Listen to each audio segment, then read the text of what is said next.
Good afternoon to all of our listeners. My name is Carmen Wu, and I'm one of the advisors at Egan, Berger Weiner.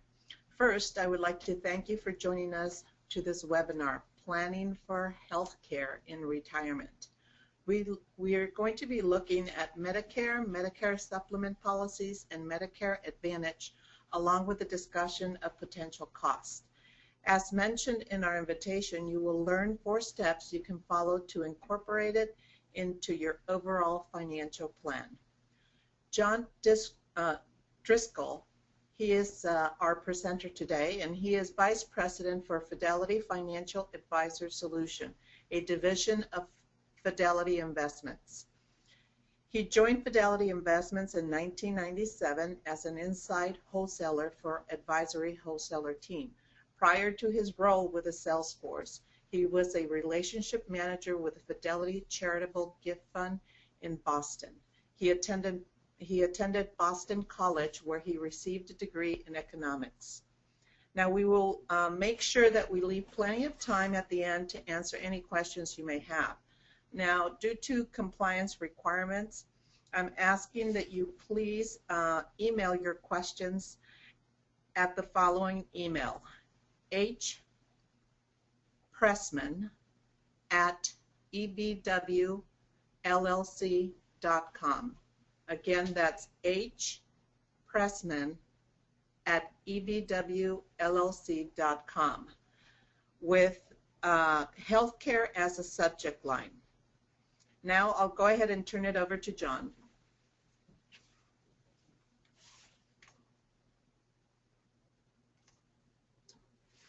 Thank you, Carmen. Good afternoon, everybody. Thank you for taking time out of your day to join us to talk about this important topic, Medicare, a program that most of you folks will be enrolling in at age 65 or when you terminate service from your employer.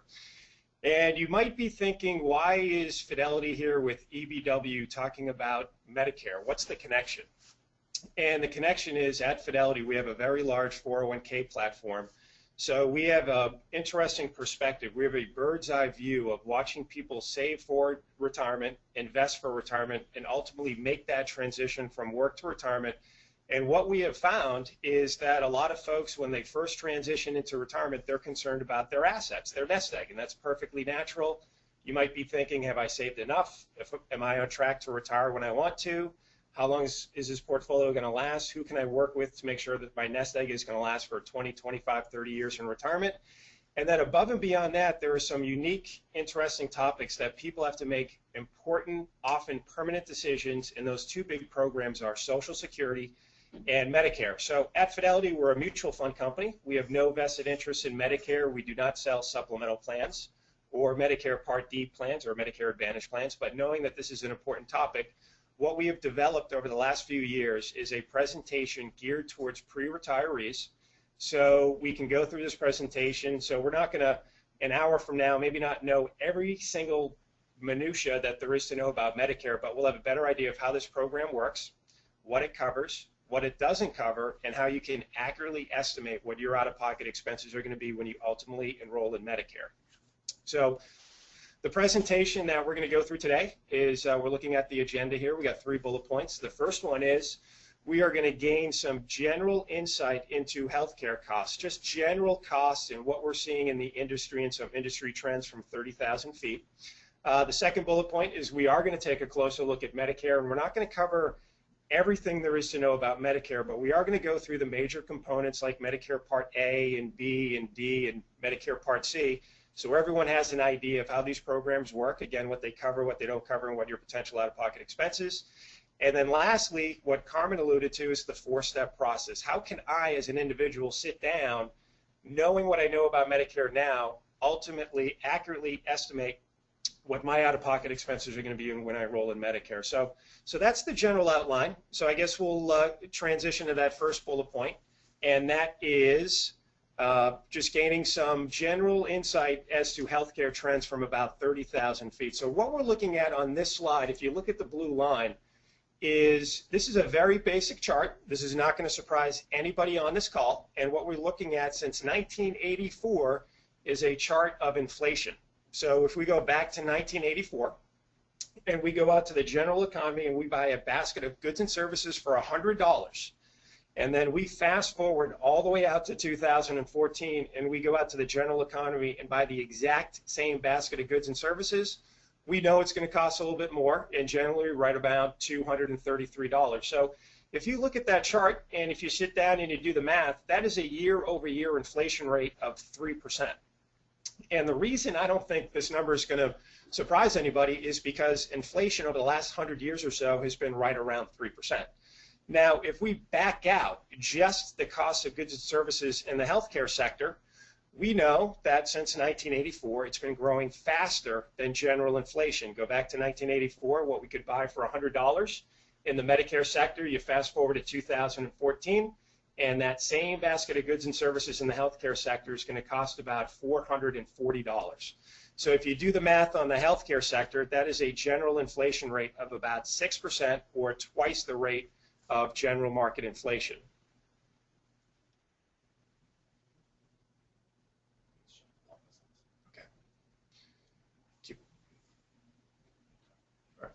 So what we're looking at on this slide is if we look at a typical retiree. Now, I know everyone on this call is a little bit different, but if we look at the typical retiree across the United States, we're looking at the 3 largest expenses that the average retiree has. And oddly enough, number 1 is food, and that kind of surprises some folks. But if you think about it, breakfast, lunch, and dinner for you and your spouse for the rest of your life, it kind of adds up.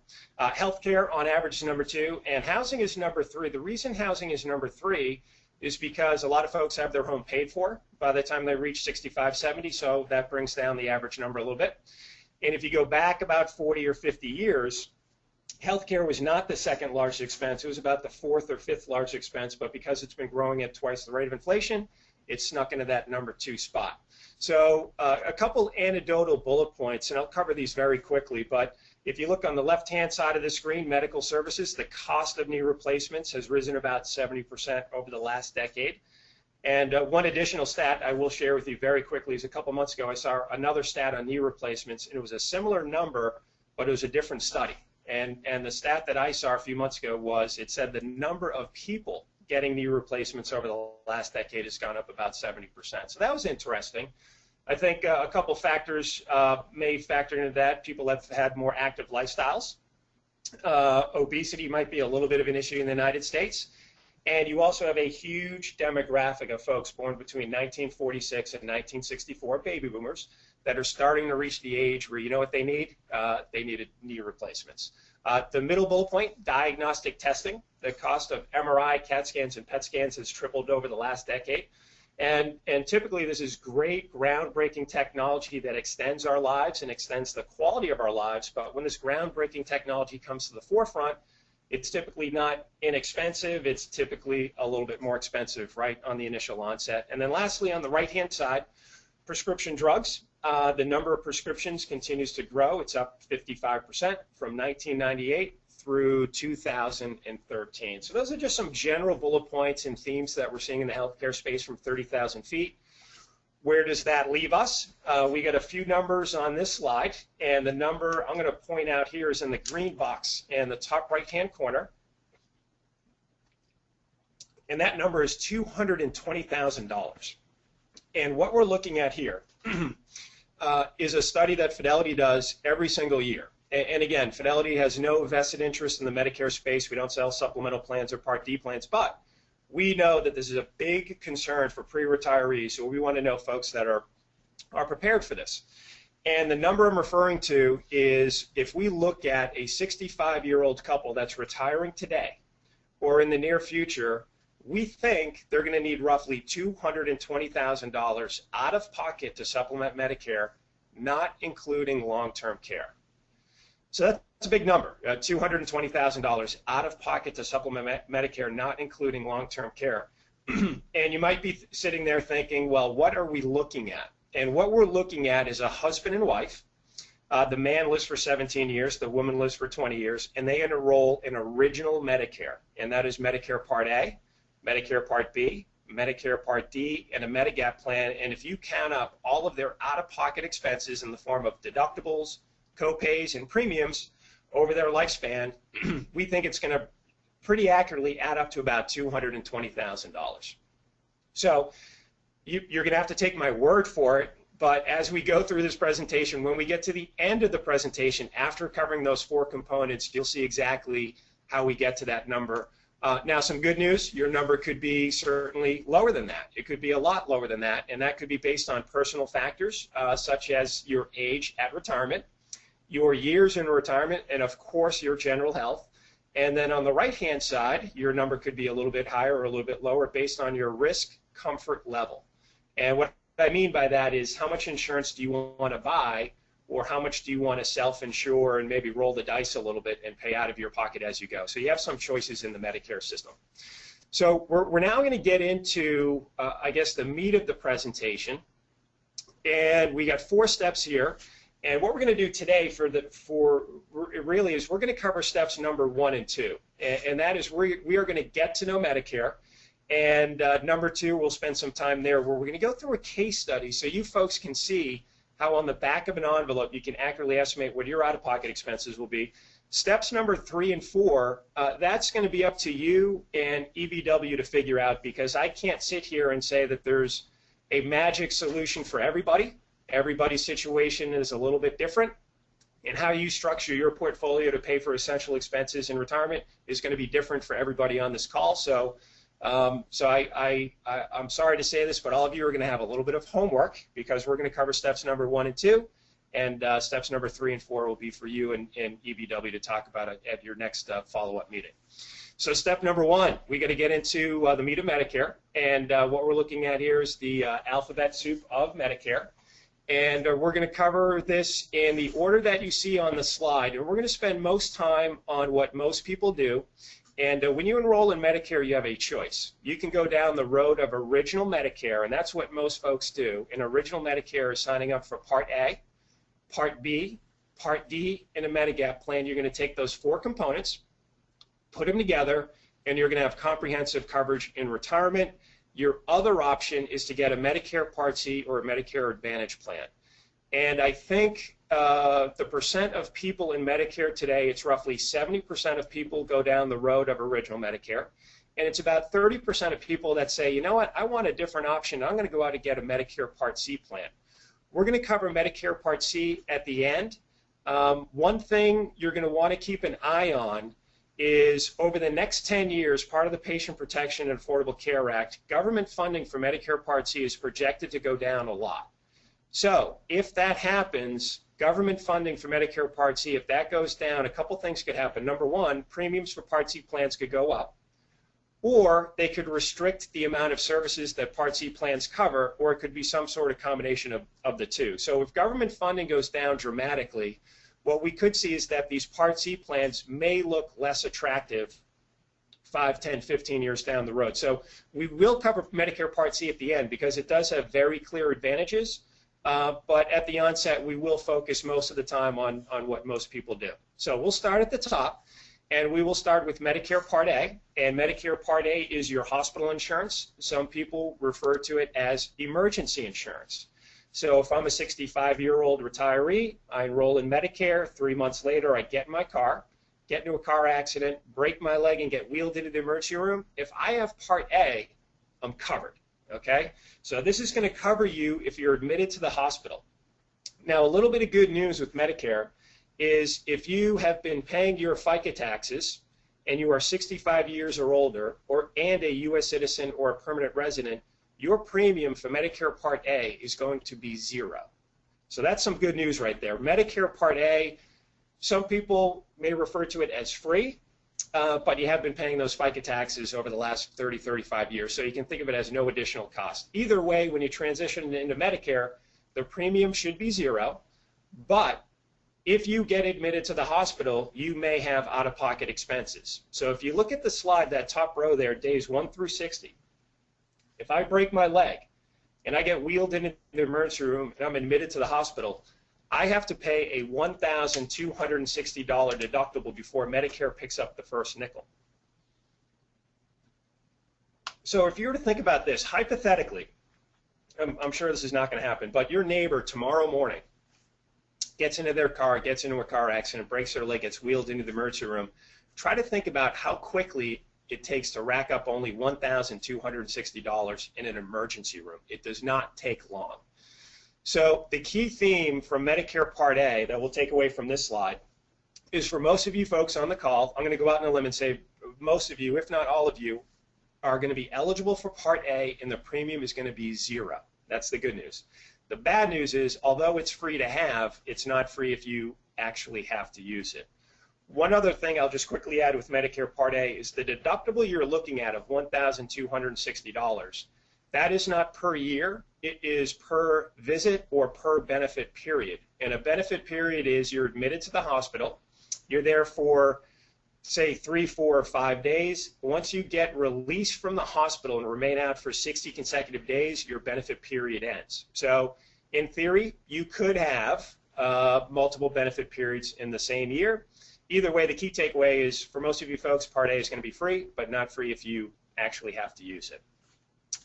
Next in line, we got Medicare Part A, and on this slide, you're going to see a bunch of numbers on this slide. So it may look a little confusing at first, but what I want you to do is, if you would focus on those highlighted yellow numbers on the right under premium. And Medicare Part B, this is going to cover all of your day-to-day medical needs when you're not admitted to the hospital. So what I mean by that is, this is going to be your typical doctor's visits, CAT scans, x-rays, preventive screenings, rides in the ambulance to the hospital.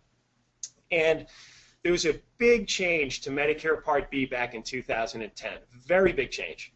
Prior to 2010, the premium that people paid for Part B was a flat rate premium across the board, no matter where you lived or what income bracket you were in. I think in 2009, 2010, it was around $88 per month. In 2010, the government said, this program's expensive, we're bleeding assets, we need to raise revenue, so they basically implemented means testing in 2010. And what I mean by that is, the premium you pay for Medicare Part B is based on your modified adjusted gross income. So if you look at the middle column where it says Joint Filer AGI, this would be the column if you're filing a joint tax return.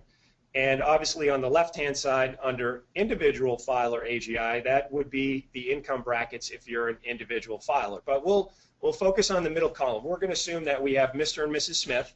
So they file a joint tax return. So we're going to look at that middle column under Joint Filer AGI. Depending on where their modified adjusted gross income falls, that is going to determine their premium, which is per person per month.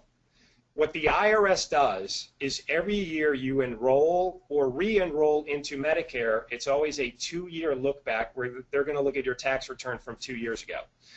So for folks that just enrolled for 2015, the IRS looked at their 2013 tax return, and that determined what their premium would be for 2015. And when they re-enroll for 2016, they'll be looking at their 2014 tax returns. It's always a rolling 2-year look back. So we have the premium, which again is the result of a little bit of means testing in 2010. On top of that, in the top row there, those numbers are a little bit small, but you'll see a $147 deductible. Now that's an annual deductible, so that's not that bad.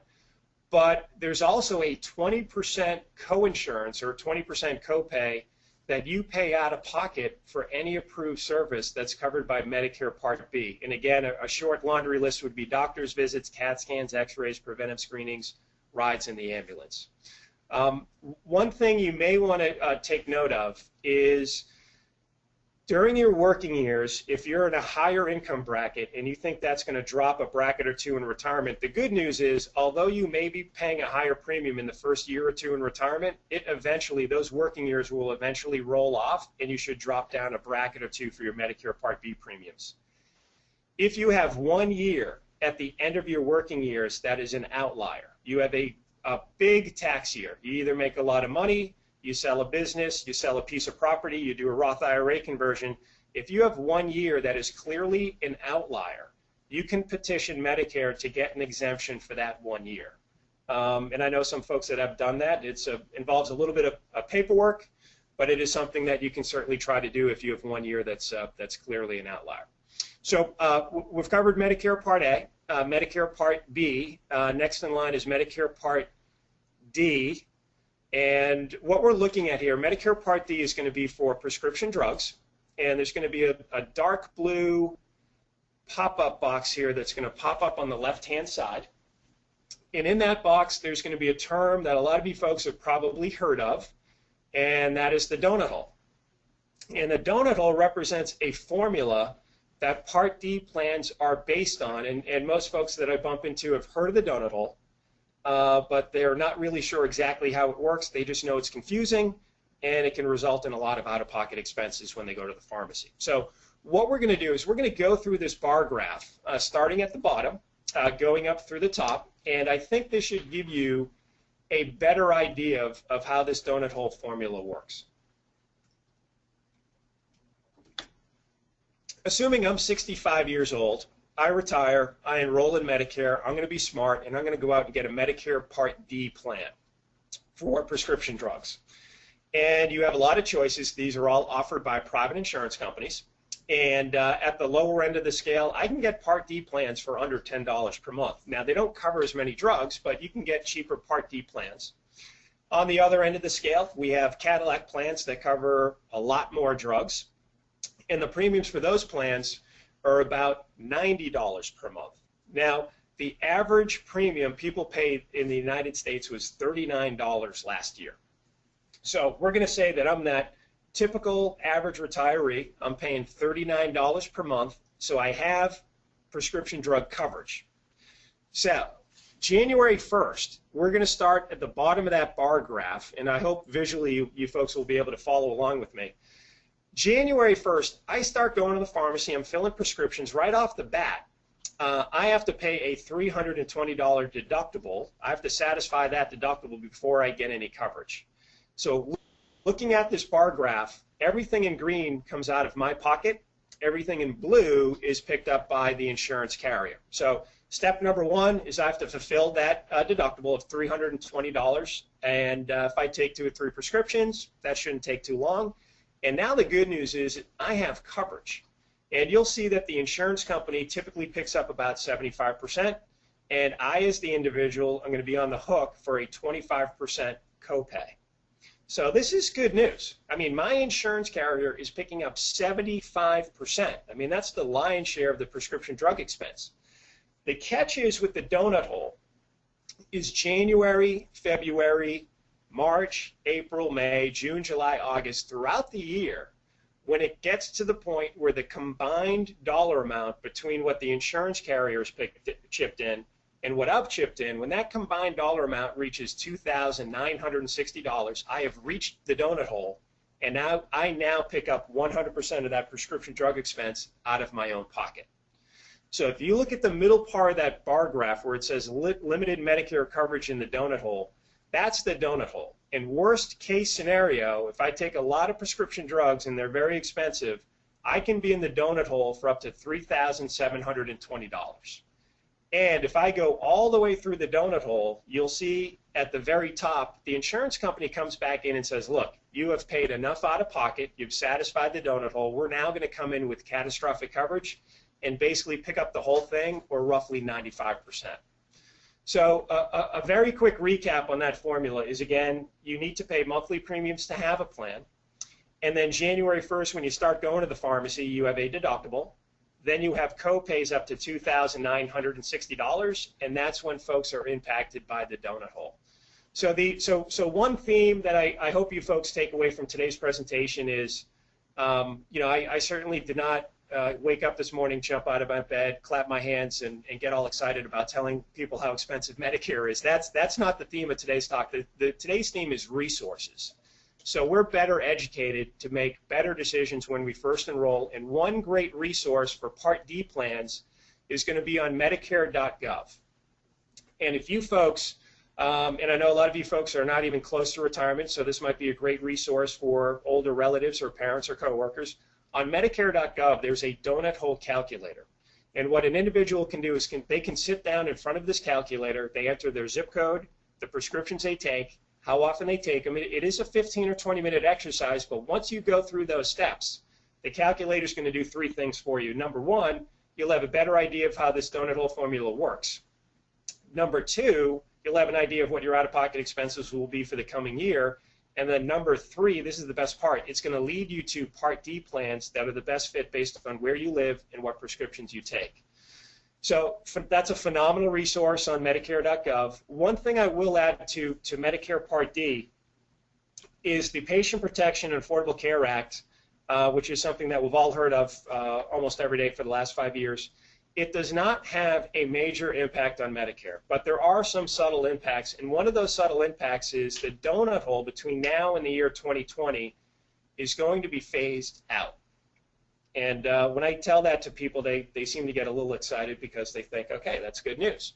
I think it's a little bit of good news and bad news. The good news is when it's fully phased out after the year 2020, there is no donut hole abyss that I can fall into. There's no crazy formula that I have to try to follow. And I'll never get surprised going into the pharmacy where I have to pick up 100% of that prescription drug expense. That's the good news. The bad news is private insurance companies that are offering Part D plans, once the donut hole goes away, they're still going to make a profit somewhere. So we may see premiums may go up, we may see the deductible go up or copays go up. Either way, our out-of-pocket expenses may not go up or down that much. So that's maybe the bad news, but the good news is the donut hole formula in about 5 years shouldn't be around anymore. So we've covered the lion's share of original Medicare, and again, we've covered Medicare Part A, Medicare Part B, and Medicare Part D prescription drugs. And what a lot of folks do is when they get close to age 65, they realize a couple things. And the first thing they realize is, gosh, Medicare is not free. I thought Medicare was free. Medicare is certainly not free. And the second thing they realize is, you know what, if I get particularly sick, or if my spouse gets particularly sick, our costs can go through the roof with multiple hospital deductibles, 20% copays that don't have a cap, this donut hole formula that I can fall into. Our costs can really spiral out of control. So wouldn't it be great if there was a way that we could go out to the marketplace and get an added layer of insurance protection? And that comes in the form of a Medigap or supplemental plan. And Medigap and supplemental plan are just 2 different words for the same thing. So on this slide, on the top row, we see that we have 10 standard plans that we can choose from. And all of these 10 standard plans that we can choose from are lettered A through N. And just like Part D plans, these are regulated by the government, offered by private insurance companies. So as the consumer, I do not have to get a supplemental plan, but most people do. They either have a supplemental plan or they're getting some form of supplemental coverage from a former employer or through a government program. But either way, most folks have an added layer of insurance protection, and if it comes in the form of a supplemental plan, what you do as the consumer, again, you don't have to pick one, but virtually everyone does, you look at your 10 levels of coverage. You got the junior plan all the way ranging up to the Cadillac plan, and as the consumer, you think about your risk comfort level. How much insurance do you want to buy? And you look at your 10 options, you pay a premium for the supplemental plan, but what the supplemental plan does in return is it helps pick up your out-of-pocket expenses with Medicare Part A and Medicare Part B. So that was, I guess, maybe step number 1 of the presentation. And what we're going to do now is we're going to transition into the case study. Okay, and this is where if you have a piece of scratch paper or a legal pad nearby or literally the back of an envelope, if you want to jot down some of these numbers, this is the process or the framework that folks can use at age 63, 64, 65 to accurately estimate what are my out-of-pocket expenses are going to be when I transition to Medicare. So what we're going to do here is we're going to go through a case study, and on the right-hand side of the slide, we see that our retirees are at their retirement home, looking over the beautiful blue ocean somewhere in a nice tropical island. They're probably holding umbrella drinks. And they're about to turn 65. They're about to enroll in Medicare. And you'll see in the top row there, we're going to assume that their income in retirement is typically going to be under $170,000 of modified adjusted gross income. Some folks on this call, your number could be a little bit higher, it could be a little bit lower, which we'll cover after we go through this case study. But for these folks, for across the United States, we think this is a fairly typical case study. So we'll stick with these numbers for now. So Mr. and Mrs. Smith, they are about to turn 65, and they've realized a couple things. They've realized that Medicare is not free, and they've also realized once they enroll in Medicare, if they have a particularly bad year health-wise, their costs can go through the roof. So what they're going to do is they are going to do what most folks do, and they are going to have an added layer of insurance protection. So we're going to start, if you want to jot these numbers down, we're going to start at Medigap plans, which is the 4th row. And so what these folks are going to do, they're going to be smart. And again, you don't have to get a Medigap plan, but they're going to choose one. And if you remember from the last slide, we have 10 Medigap plans we can choose from. When we do our case study, we always use Medigap Plan F, as in Frank, for a couple of reasons. Number one, it is by far the most commonly selected Medigap plan. It also offers the broadest coverage, so that's good news. A lot of folks consider it the Cadillac plan. Now, the bad news is, as the name would suggest, the Cadillac plan, it's not the cheapest one. It's typically the most expensive one, depending on what state you live in. The average premium across the United States for folks enrolling at age 65 is just over $180. So if we take, I think it's $182, we multiply it by 12, and we get to roughly $2,180. So the first number I'm going to ask you to jot down is for Medigap. If you would just jot down $2,180, okay? Now, that premium will eventually creep up for folks that enroll at age 66, 67, 68. It does go up as you age, but for folks at age 65, that's going to be the typical premium. Mr. and Mrs. Jones every year have to sit down and write this check, and they don't enjoy writing this check. They don't look forward to it, but the reason they write this check is because if they don't have a Medigap plan, they could be writing a much bigger check down the road to the hospital or a doctor if they get particularly sick. So the Medigap plan, think of it as peace of mind. I can sleep at night. I have my added layer of insurance protection. So we're now going to go from Medigap plans up to the first row, which is Medicare Part A. And Medicare Part A, if you remember, is your hospital insurance. Now, both of these folks, when they turn 65, they will be 65 years old. They will be U.S. citizens or permanent residents. They've been paying their FICA taxes, their Medicare taxes. So when they turn 65, their premium for Medicare Part A is going to be a big fat goose egg. It's going to be $0. Now, you might be thinking, with the hospital, if they get admitted to the hospital, there's a $1,260 deductible. Who pays that? Well, if you think about this, hypothetically, if Mr. Jones, 6 months from now, gets into his car, gets into a car accident, breaks his leg, and gets wheeled into the emergency room, you might think that Mr. and Mrs. Jones are on the hook for $1,260, but they were smart and they got that Medigap plan. So Medigap Plan F in most states, which is the Cadillac plan, in most states it's going to pick up 100% of the deductible 100% of the time. So if they have if they're admitted to the hospital once, twice, or 3 times in the same year, that deductible is going to get picked up by Medigap Plan F. So if you're following along on Part A, you can fill in a big fat goose egg, which would be $0 because they have that Medigap plan. The next one we're going to look at is Medicare Part B, B as in boy, and you might remember this is your medical insurance, which is doctor's visits, CAT scans, x-rays, preventive screenings. And this is where we see a little bit of means testing from the government. And you'll remember that the premium is based on your modified adjusted gross income. So these folks are in the first standard bracket, which is a joint tax return of modified adjusted gross income under $170,000. So if they're in the first standard bracket, their monthly premium is $104.90 per month per person. So $104.90 times 12 months, we get to $1,259. Now you might remember with Medicare Part B, you have a $147 deductible and a 20% copay. So if you think about this for a second, if Mrs. Jones 9 months from now is doing a little gardening, she's pruning a tree, she falls off a ladder and breaks her arm, she's going to have a doctor's visit with a 20% copay. She's going to have an x-ray with a 20% copay. She may have physical therapy for a 20% copay, but they are not going to have to pay that because that's going to get picked up by Medigap Plan F. So you'll see, hopefully you have a better idea of now of how that Medigap plan, although it's not free, it helps pick up your out-of-pocket expenses with Parts A and B. And if you get particularly sick, paying that premium for Medigap Plan F or another Medigap plan can save you a lot of money.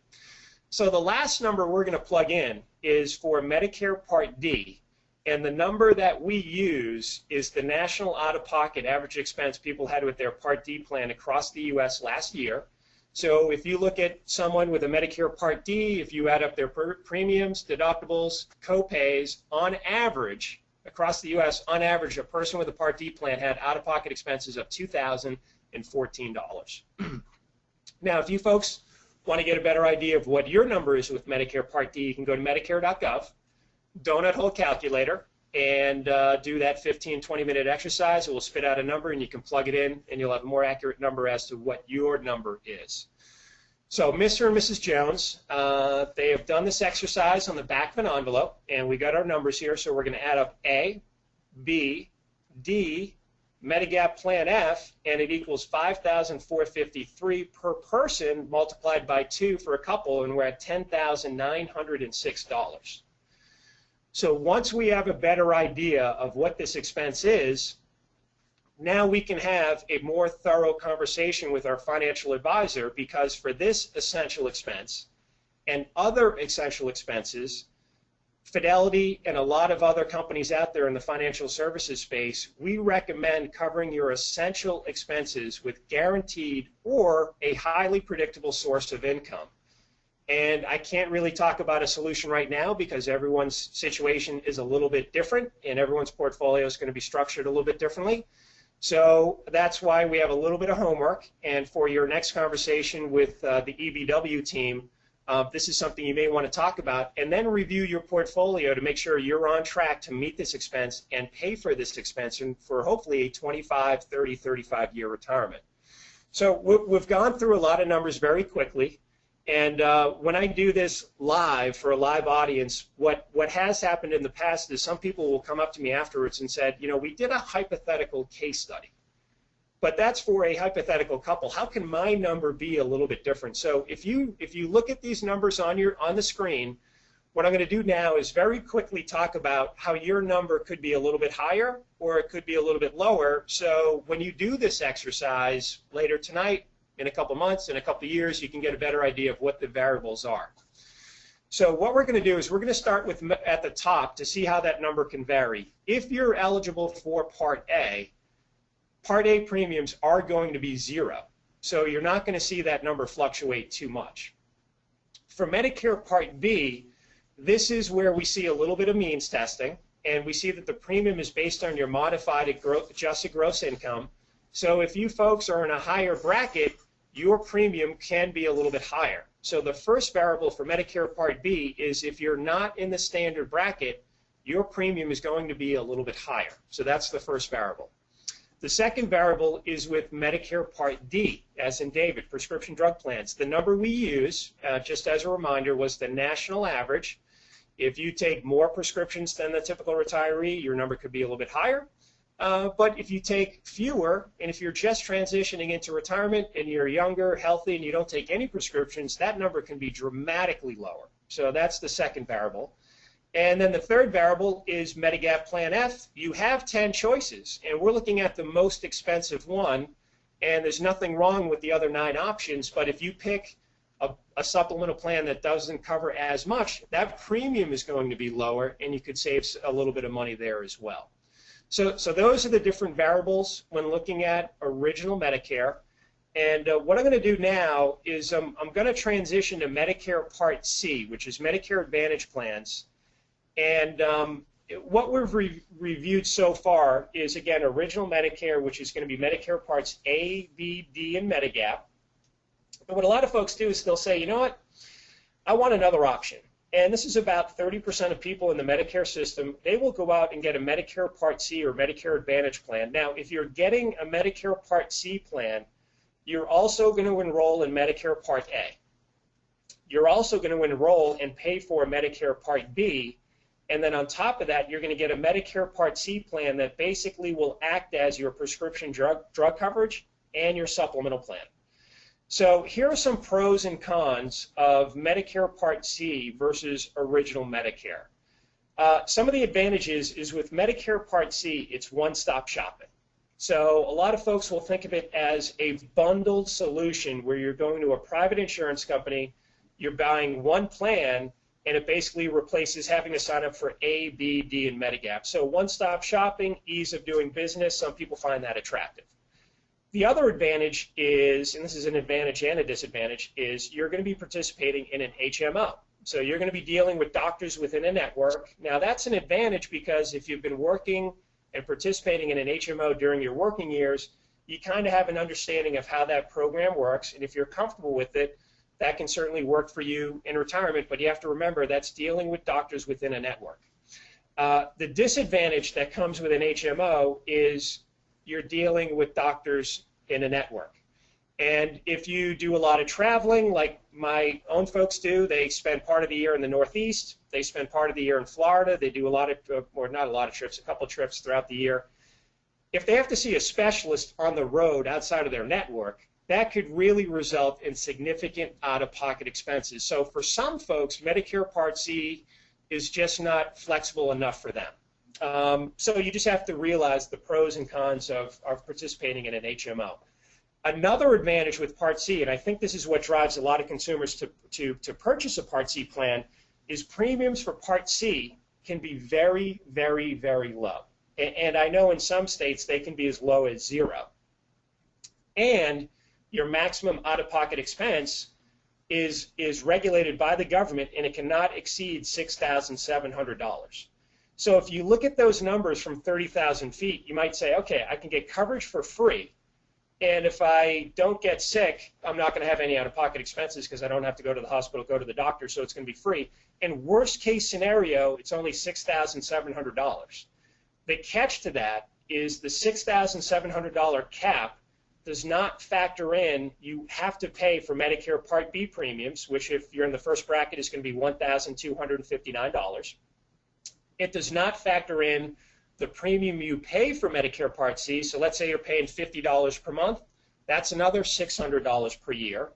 And it does not include your out-of-pocket expenses for prescription drug coverage. So if you go to the pharmacy and have, say, $1,000 of out-of-pocket expenses, if you add up that max of $6,700, $1,259 for Medicare Part B, your premiums for Part C, and $1,000 for prescription drugs, you're bumping up against $10,000 per person. Now, that's worst case scenario. But the one thing I hope you take away about the clear difference between Medicare Part C and Original Medicare is Original Medicare, particularly if you have Plan F, the Cadillac plan, you go in January 1st every year pretty accurately knowing what your number is going to be. And so you can think of Original Medicare as the known, where Medicare Part C is the unknown. So if you have friends that are Medicare, if they have Medicare Part C, if they love their Medicare Part C plan, I'm going to go out on a limb and say that they are generally very healthy because they don't have to use their Part C plan, they don't have out-of-pocket expenses. If you bump into someone with a Medicare Part C plan and they're unhappy, they've probably had a couple health incidents and they've realized that their out-of-pocket expenses can add up pretty quickly. So Original Medicare is known, where Medicare Part C, you go into the year not really knowing, and it's more of an unknown of what your out-of-pocket expense could be. So there's some very clear differences between the two. And again, we have to keep an eye on Medicare Part C plans and see how they may change over the next 5 to 10 years. So that was hopefully an overview, and you learned a little bit something about Medicare and a little bit more informed when you make those important decisions at age 65 or when you terminate service from your employer after age 65.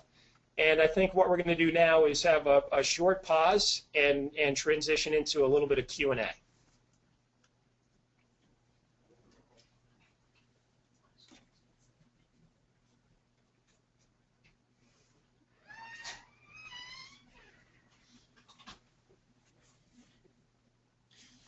So we're transitioning into Q&A right now, and the questions are going to be loading up on the screen here very shortly. The one other impact of the Patient Protection and Affordable Care Act I did not mention that I'll just throw out there right now is, I'm sure you've all heard a million times that you cannot be turned down for an existing or pre-existing condition when you enroll in a healthcare plan. As that pertains to Medicare, you cannot get turned down for a Medigap plan for an existing or pre-existing condition when you first enroll.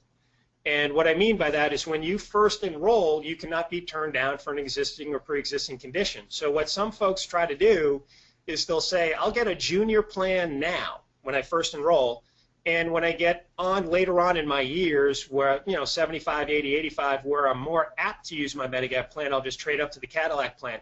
You can certainly try to do that. However, when you trade up, there is no guaranteed issue.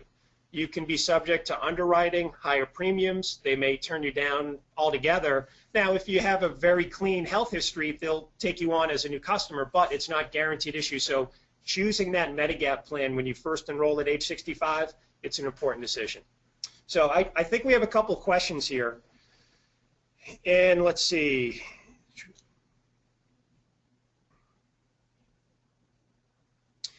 So the first question we're looking at here, is it true that some plans exempt formulary drugs from the deductible so that depending on your prescriptions, you may not actually have to pay the deductible and just a small copay? Some of these plans are a little bit different, and one resource that I'm going to share with you right now is really the local experts for any really specific Medicare question. There are local Medicare offices scattered throughout the United States. I know that there are 25 of them in the state of Virginia alone, and I know there's one locally in the Fairfax County. So if you go to Google and you Google Fairfax County Area Agency on Aging, it's going to pull up the local office that you can reach out to, and I think the team at EBW will be more than happy to work with you to get in contact. So if there are a couple questions that I can't answer, we do have another local expert resource that we can lean on. So some prescription drug plans do differ a little bit, and I believe there's even some premium Part D plans out there where you're not even subject to a donut hole formula at all. You're going to pay a much, much higher premium for that predictability. But as far as formulary drugs, that is, I can't really give you a detailed answer on that question. So the local office in Fairfax County might be able to help us out a little bit better. The second question here, is it true that you can switch Part D plans if your medication situation changes? What schedule of change is permitted? And the short answer is yes. You can change Part D plans. So when you first enroll at age 65, if your situation changes at age 70 or 75, you take different prescriptions, you take more prescriptions, you can change. And that would be during open enrollment, which is typically mid-October through early December. And that resource that we talked about, Medicare.gov, the donut hole calculator, that is a phenomenal resource and a great exercise to do every single year, because not only do these plans change, but you change. So it's a great exercise to do every year, and again, it will lead you to Part D plans that are the best fit for your situation. So if your situation does change, you can change during open enrollment to a different Part D plan. Let's see, the next question is, can you change your plan from year to year? And the short answer is yes, you can. So this is kind of a two-part answer. And the first part is, let's say we're in original Medicare and we want to change our Part D plan, or we want to change our supplemental plan. The short answer is yes, you can do that. Again, it's during open enrollment. One thing you want to remember is if you're changing your supplemental plan, you're not guaranteed to get issued that new plan. So if you do have a health history, you can be screened out for existing or pre-existing conditions. So you have to keep that in mind. So when you're first enrolling at age 65, when you're choosing your Medigap plan, there is a good chance you may have that Medigap plan for the rest of your life. Now you can change, but again, there's no guaranteed issue. So when you're first enrolling at age 65, it's an important decision. Next question is, after age 65, how long after you lose your job and coverage with your employer do you need to buy Plan B, Plan D, et cetera, et cetera? After age 65, there's two enrollment windows that you want to be aware of. If you're not working or you're going to be retiring right at age 65, The initial enrollment window for those folks is a 7-month window, and your birthday month is the middle month. So you're looking at your birthday month, the 3 months before and the 3 months after. If you're transitioning to Medicare right at age 65, that is your initial enrollment window. I would suggest using the 3 months leading up to your birthday because you don't want to miss that window. Now, if you work beyond age 65, say you work to age 66, 67, 70, whatever the case may be, you will have a special enrollment window. And the special enrollment window is an 8-month window beginning with the month you terminate service from your employer. And again, something that you probably want to enroll in Medicare right at the beginning of that 8-month period, because it can take a month or two before your Medicare benefits to actually kick in. But if you're working beyond age 65, it would be the special enrollment window, which is 8 months beginning with the month you terminate service.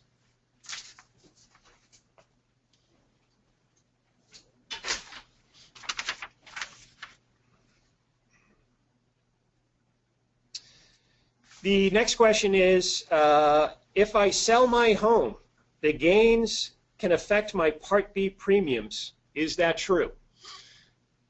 So the IRS is going to look at your modified adjusted gross income.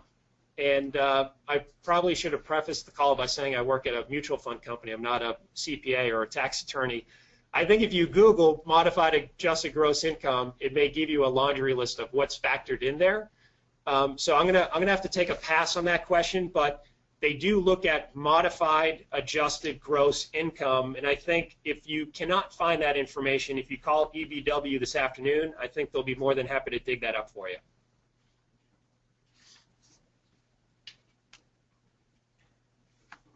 Okay, well, I hope you've enjoyed today's presentation and you've learned a lot about health care planning and retirement.